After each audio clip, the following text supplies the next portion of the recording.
Good morning विद्यार्थी मित्रों, नमस्कार।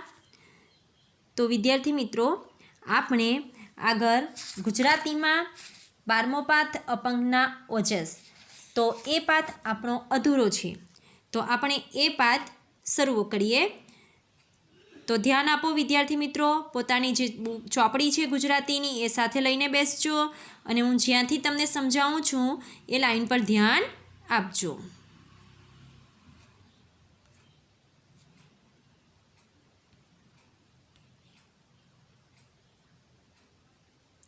चलो ध्यान आपो विद्यार्थी मित्रों, आपणे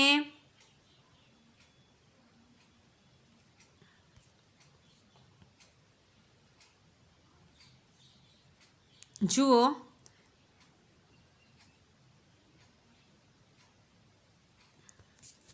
एक वार वॉल्टरना बोमांट नगर में ऊंचा कूदकानी एक हरीफाई गोठवाई। આપણે અહીંયાથી બાકી હતું વિદ્યાર્થી મિત્રો, તો ધ્યાન આપો, હું અહીંયાથી સમજાવું છું। એકવાર વોલ્ટરના બોમાંત નગરમાં ઊંચા કૂદકાની એક હરીફાઈ ગોઠવાઈ।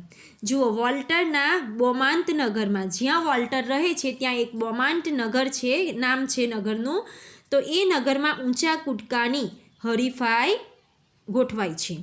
તો નાનકડા વોલ્ટરને આ હરીફાઈ જોવાનું મન થયું। આ જે વોલ્ટર નામનો બાળક છે એ બાળકને પણ આ હરીફાઈ જોવાનું મન થાય છે।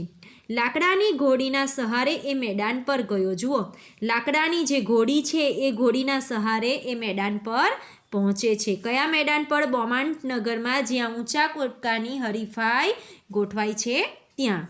આગળ જુઓ વિદ્યાર્થી મિત્રો, મેદાનમાં ચારે બાજુ છોકરાઓ ઘૂમતા હતા। એ મેદાન છે તો હરીફાઈ હોય તો બધા વિદ્યાર્થીઓએ ભાગ લીધો હોય તો ચારે બાજુ બધા છોકરાઓ ફરતા હતા। જુદી જુદી જગ્યાએ જુદા જુદા પ્રકારની હરીફાઈઓ ચાલતી હતી। જુદી જુદી જગ્યાએ એટલે કોઈક જગ્યાએ ગોળા ફેંક ચાલતી હોય, દડા ફેંક ચાલતી હોય, ઊંચી કૂદની સ્પર્ધા ચાલતી હોય, તો આવી ઘણી બધી અનેક અલગ અલગ પ્રકારની બધી હરીફાઈઓ ચાલતી હતી। ક્યાંક ખેલાડીઓ દોડમાં ભાગ લઈ રહ્યા હતા તો ક્યાંક ખેલાડીઓ ઊંચા કૂદકાની રમત ચાલતી હતી। જુઓ, ક્યાંક ખેલાડીઓ દોડમાં એટલે કે રેસ હોય, દોડવાની રેસ લાગી હોય, હરીફાઈ હોય, તો દોડની હરીફાઈમાં ભાગ લઈ રહ્યા હતા, તો કોઈક બીજા ખેલાડીઓ ઊંચા કૂદકાની રમતમાં ભાગ લેતા હતા। તો ક્યાંક વાંસ કૂદકાની રમત રમાતી હતી।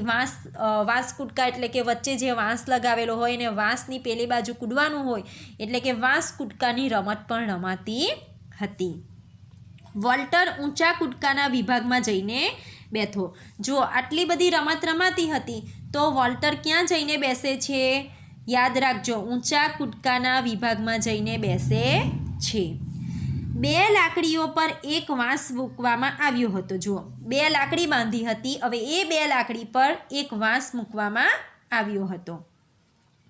ખેલાડી દોડીને આવતો। ખેલાડી શું કરે છે? દોડીને આવે છે। વાંસની નજીક આવીને એ પગની ઠેક લગાવતો। વાંસની નજીક આવે છે અને પગની ઠેક લગાવતો અને હવામાં તરતો હોય એમ વાંસને ઓરંગી જતો। જુઓ, વાંસ કૂદકાની ઊંચા કૂદકામાં જઈને બેસે છે અને ત્યાં શું જોઈએ છે કે બે લાકડીઓ પર એક વાંસ મૂકવામાં આવ્યો હોય છે। ખેલાડી દોડીને આવે છે, વાંસની નજીક આવીને પગની ઠેક લગાવતો હોય છે અને હવામાં તરતો હોય એમ વાંસને ઓરંગી જતો હોય છે। વોલ્ટર રસપૂર્વક હરીફાઈ જોઈ રહ્યો હતો। આ જે સ્પર્ધા ચાલી રહી હતી એ વોલ્ટર પોતાની રસપૂર્વક, રુચિપૂર્વક એ હરીફાઈ જોઈ રહ્યો હતો। એને થયું, લાવ હું પણ કૂદકો લગાવું। જુઓ, વોલ્ટર ત્યાં બેઠો બેઠો જોઈ છે તો એને એમ થાય છે કે હું પણ લાવ ત્યાં જઈને એક કૂદકો લગાવું, પણ પોતાના, ચાલો તો વિદ્યાર્થી મિત્રો આગળ જોજો।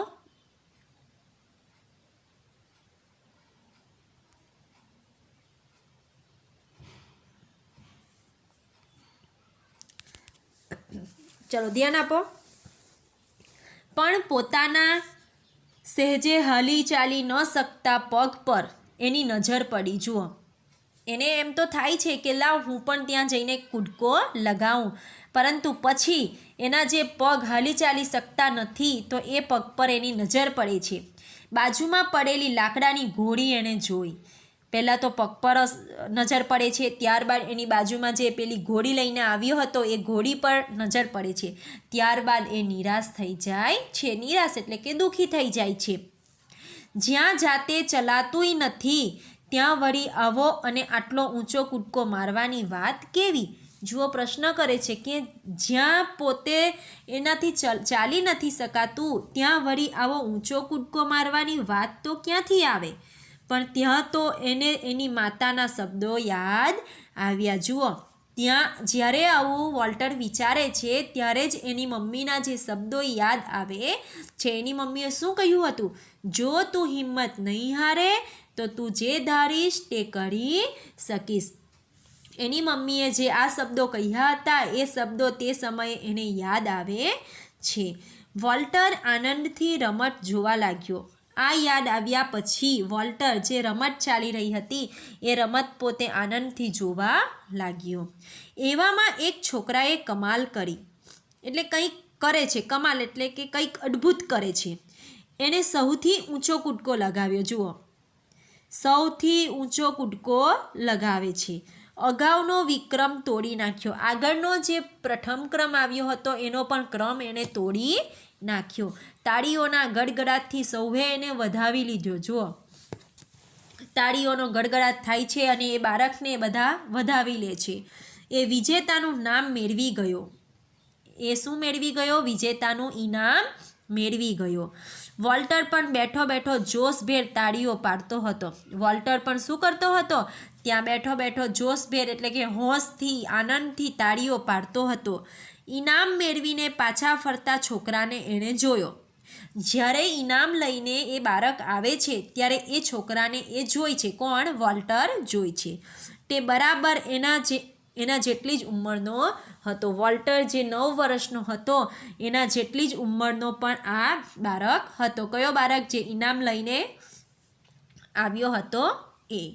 ચાલો વિદ્યાર્થી મિત્રો આગળ જુઓ.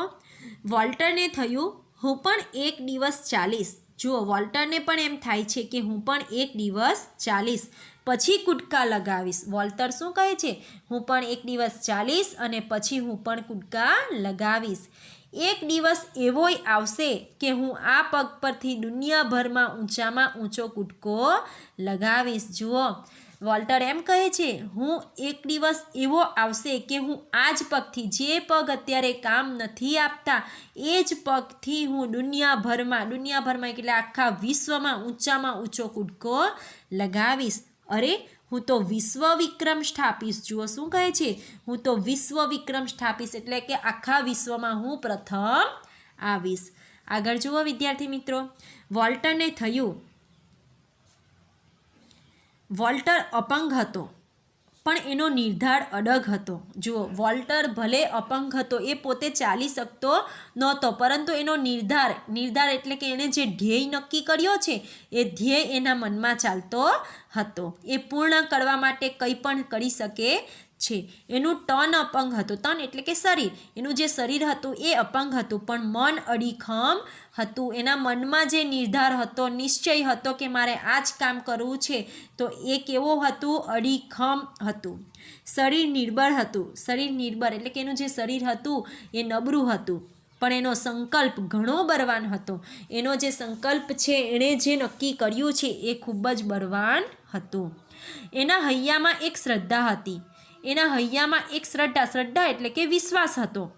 મારું શરીર આજે ભલે અપંગ હોય. જુઓ શું કહે છે વોલ્ટર? મારું શરીર ભલે આજે અપંગ હોય પણ એક દિવસ એવો આવશે કે વિશ્વનો કોઈ ખેલાડી મારી બરાબરી કરી શકશે નહીં. જુઓ શું કહે છે વોલ્ટર? મારું શરીર ભલે આજે અપંગ છે પણ એક દિવસ એવો આવશે કે વિશ્વ એટલે કે આખા દુનિયામાં કોઈ પણ ખેલાડી મારી બરાબરી કરી શકશે નહીં. એટલે કે મારા જેવું મારી સાથે બરાબરી કરી શકશે નહીં. મહેનત કરવામાં વોલ્ટરે કશું બાકી રાખ્યું નહીં. જુઓ શું કહે છે કે મહેનત કરવામાં આ જે બાળક છે વોલ્ટર નામનો, તેણે કશું જ બાકી રાખ્યું નથી. ડાક્ટરની નાનામાં નાની સૂચનાનો પૂરેપૂરો અમલ કરતો. જુઓ, ડાક્ટર પાસે જતા તો ડાક્ટર એમ કહે છે કે તમારે કસરત કરવી કે ગમે તે કરવાનું, દવા આપે તો એ દવા પણ બરાબર લે. એટલે કે ડાક્ટર વોલ્ટરને કંઈ પણ કહે છે એ બધી જ સૂચનાઓનો વોલ્ટર અમલ કરતો હતો. એ ધીરે ધીરે કમર સુધીના કેલિપર્સ પહેરીને ચાલવાનો પ્રયત્ન કરવા લાગ્યો. જુઓ, એ ધીમે ધીમે કમર સુધીના કેલિપર્સ એટલે કે લકવાના દર્દીએ આધાર માટે પહેરવું પડતું સાધન. જે લકવાના દર્દી હોય છે તો એને આધાર માટે પહેરવામાં આવતું એક સાધન છે. તો એ કેલિપર્સ પહેરીને ચાલવાનો પ્રયત્ન કરવા લાગ્યો. પછી એણે કમરમાંથી પટ્ટો કાઢી નાખ્યો. પછી જે પેલું કેલિપર્સ હોય છે એ કમરમાંથી જે પટ્ટો એ કાઢી નાખે છે. પછી ઢીંચણ પરનો પટ્ટો કાઢી નાખ્યો. ઢીંચણ એટલે કે આપણા પગ પાસેના જે હોય છે ઢીંચણ, તો એ ઢીંચણ પરનો પટ્ટો પણ એ કાઢી નાખે છે. છેલ્લે તો પગના પંજા માટે જ કેલિપર્સનો ઉપયોગ કરવો પડતો. આ બધું ધીમે ધીમે એ પટ્ટા પણ કરતો થયો, એને સારું થતું ગયું. છેલ્લે કેલિપર્સનો ઉપયોગ શેના માટે કરવો પડતો હતો? પગના જે પંજા હોય છે એના માટે જ એ પગના પંજા માટે કેલિપર્સનો ઉપયોગ કરતો હતો. ધીરે ધીરે સ્નાયુઓ મજબૂત થતા એ કસાનીય સહાય વગર ચાલવા લાગ્યો. જુઓ, એના ધીમે ધીમે સ્નાયુ, જે શરીરના જે સ્નાયુઓ છે એ બધા મજબૂત થવા લાગ્યા અને કોઈ પણ વસ્તુની એને સહાય નહોતી, મદદ નહોતી, એના વગર એ ચાલવા લાગ્યો. આમ કરવા જતાં ઘણીવાર એ પડી જતો. જુઓ, આ બધું કરવા છતાં પણ એ થોડીવાર કે કેટલીક વાર એ પડી પણ જતો હતો, પણ હિંમતભેર ફરી ઊભો થઈ જતો હતો. પરંતુ એનામાં હિંમત હતી, આથી એ ફરીથી ઊભો પણ થઈ જતો હતો. ધીરે ધીરે વોલ્ટર બરાબર ચાલવા લાગ્યો. ધીમે ધીમે વોલ્ટર બરાબર ચાલવા લાગ્યો. એની માતાએ રોપેલી શ્રદ્ધા સાકાર બનવા માંડી. એની મમ્મીએ જે કીધું હતું કે તું જો હિંમત નહીં હારે તો તું જે ધારીશ તે કરી શકીશ, તો એ જે સાકાર છે, શ્રદ્ધા છે, તો એ સાકાર બનવા માંડી. મનોબળના સહારે વોલ્ટરે એક અદ્ભુત સિદ્ધિ મેળવી. આ મનોબળ એટલે કે પોતાનું જે મનોબળ છે, એને જે શ્રદ્ધા હતી, જે વિશ્વાસ હતો, એના સહારે વોલ્ટરની એક અદ્ભુત સિદ્ધિ મેળવી.